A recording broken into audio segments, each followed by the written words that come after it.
Storm Room here with another brawl.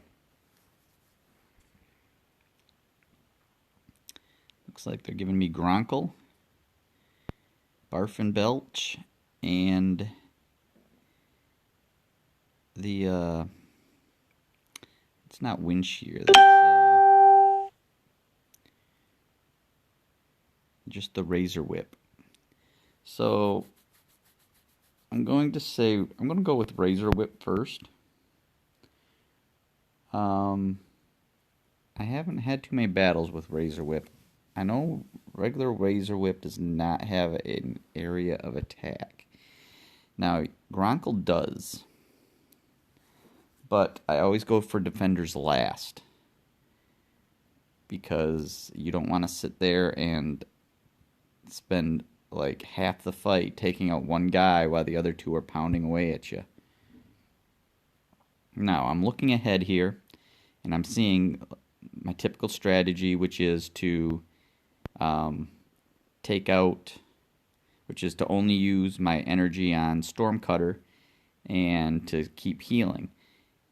If I do that, I'm going to max out my energy and lose some. So I am going to use the 2 energy on Dagger Skrill, power him up, just to keep my energy from hitting that 5 and maxing out. That still should hopefully keep me alive long enough to make it to Stormcutter again and heal. I did lose Dagger Skrill. Not a big deal though.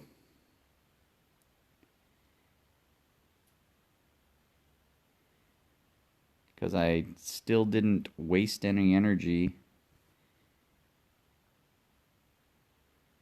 And I've still got 2 guys. So here again, I'm looking ahead. If I don't use Shield Break now, I'm going to lose energy by the time I get back around to Stormcutter. So I'm going to go ahead and Shield Break Barf Belch, who's my next person to attack and take out. And when I get back around to being able to heal, I'll have no problem with pulling off that heal, having it actually take out Barf Belch and leaving me just the Gronkle. Now when I'm down to 1 guy, I start using those 2 energy attacks like Shield Break. With Sleuther I never use anything. Never use anything. I just do his standard attacks. And I'm just going to Shield Break again and take out that Gronkle.